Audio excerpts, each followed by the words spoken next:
I'll always love my mama. She's my favorite girl. And we're going to talk about it on this Mother's Day weekend. I'm CLM II for Style with Power, the channel that helps empower men through style.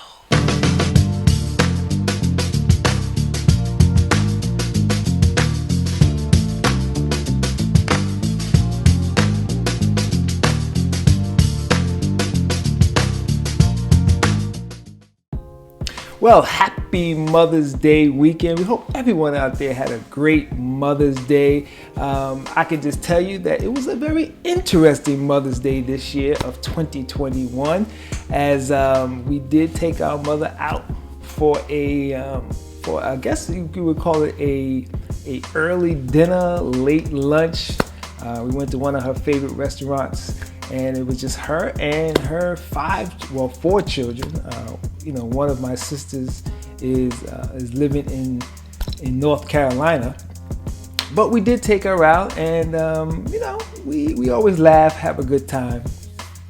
But every now and then we have family drama. So I guess a lot of you out there can identify with family drama. Sometimes someone says something that offends someone else, and it kind of goes back and forth and tit for tat.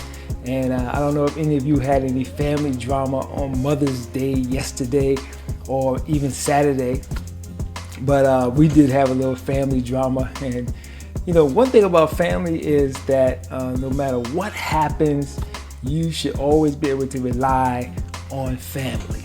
So when things are going badly in your life, you need to be able to call someone up. Hopefully you have that type of family where you can give somebody a call and you can talk it out with them. If you're going through some financial issues, you can give them a call and they can help you out. If you're going through relationship issues, you can give them a call and they can help you out. I can always say that my family has always been that type of family where when things are not going right, we always seem to step up for each other, even when we may be a little bit upset with each other, And that's a great thing. And that's what you want to leave to your children and the children's children, that no matter what happens in the family, you are always going to be there for them. That you love each other.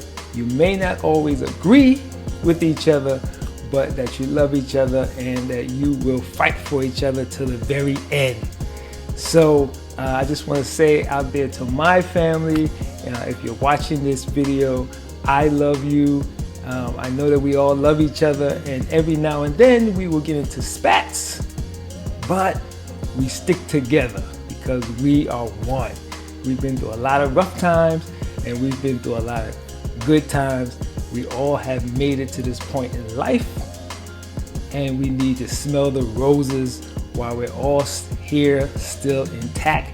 We got through COVID 2020, all of us have been vaccinated, which is great. And this is our time to get together. And, when we get together like this, we need to make sure that we always have a good time. So to my moms, happy Mother's Day. And to my sisters, happy Mother's Day. And I love you. And to all of you out there, no matter what happens, remember that no one's more important than family. So before we continue, this segment of the show is brought to you by the like button and the subscribe button. So don't forget, if you like the content, hit that like button and join us by subscribing as we strive harder and harder to get to 200 subscribers before the end of May. Well, in our next segment, we're going to talk about hot topics and current events. So many of you out there may be fans of the Housewives franchise. And in Housewives of New York, they now have a female black housewife.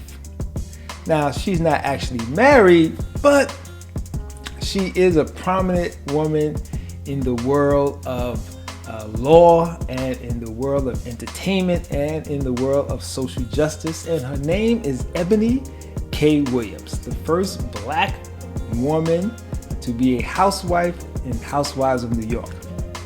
And it was very interesting because Eboni K was on the Wendy Williams show, and she was talking about her ex-fiance. Let's take a look. Please welcome Eboni K Williams. Hey.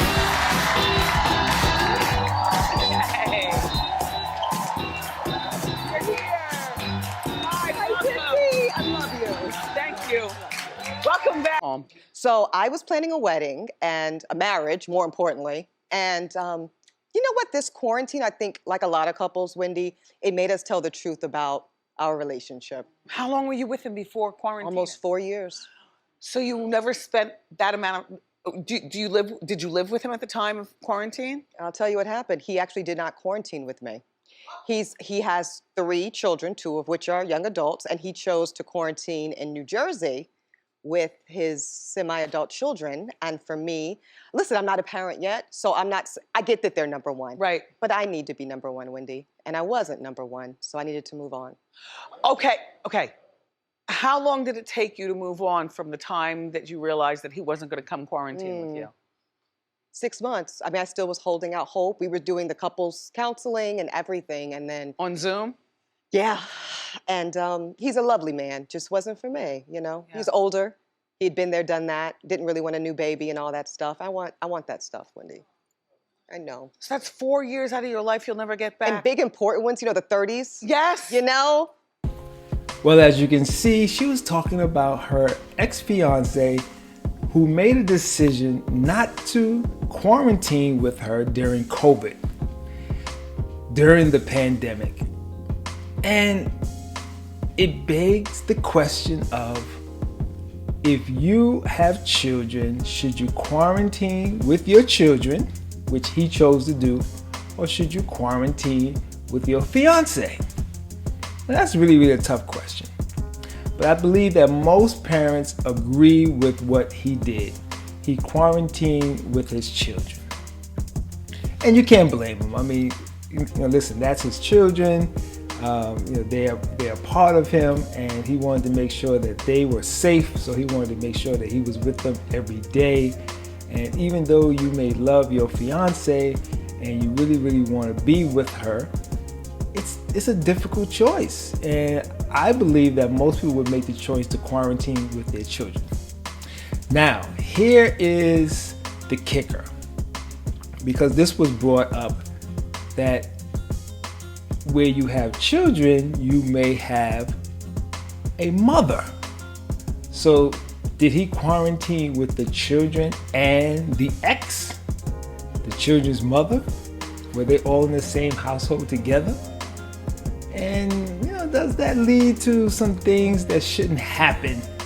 Your fiance is over here and you're over here, not only with your children, but with your children's mother, your ex. And that causes, some problems. So, listening to some people believe that he was not only quarantining with the children, but he was also quarantining with the ex. And that's not a good thing, especially when you have a fiance. Could the fiance have moved in with them and they all could have quarantined together? That's a possibility. Eboni K didn't really get deep into that, but it just kind of shows you some of the entanglements that can happen when you're dealing with a person who has children by someone else. I know when my child was younger, myself and his mother had separated, and it got a little difficulty when I started dating other women.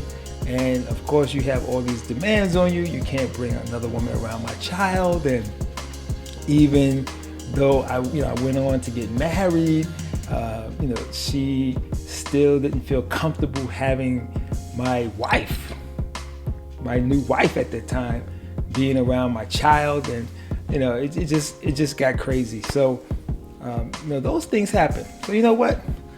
Tell me about your experiences. Go down in the comment section and talk a little bit about your experiences. I'm quite sure there's people out there who may disagree with what he did.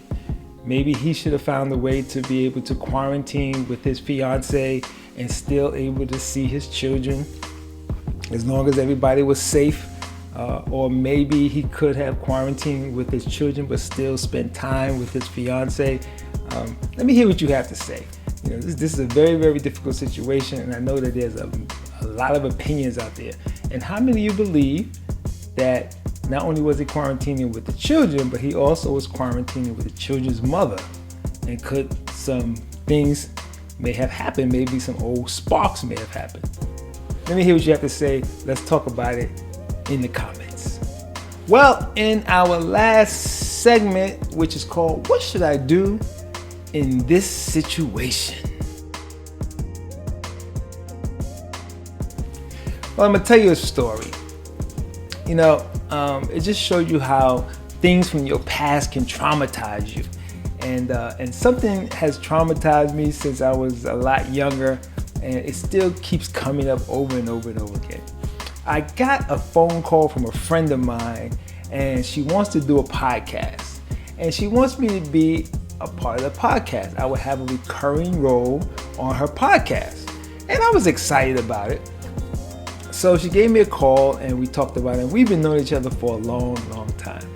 And she called me, we talked about it. I gave her some ideas. And then she said, okay, I'm gonna give you a call back. And I didn't hear from her for a couple of weeks. And I was worried. I was like, wow, I wonder if she's gonna ever call me back. And it just brought up a trauma that I had when I had just got out of college.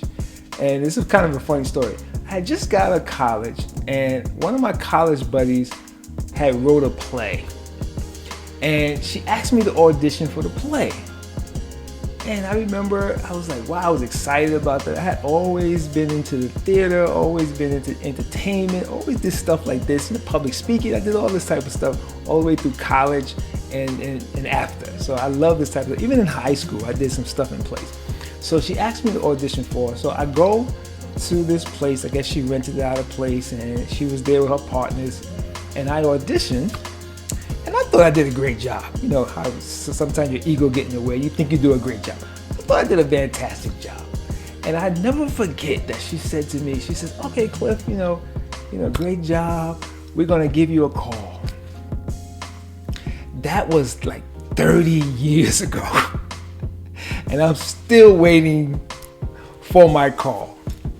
And I realized that that was real trauma.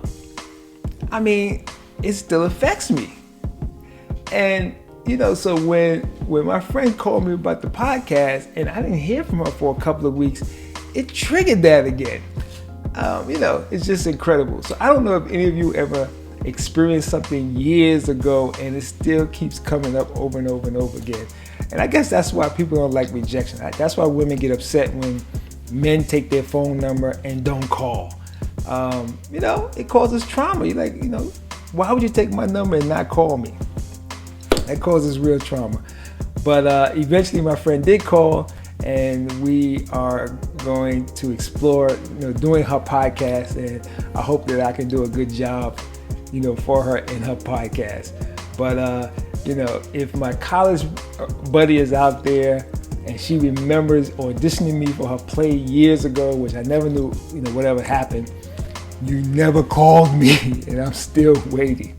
I'm traumatized by it. Well, that's it for this week's show. I want to say once again, happy Mother's Day to all of you mothers out there, and I will see you next time.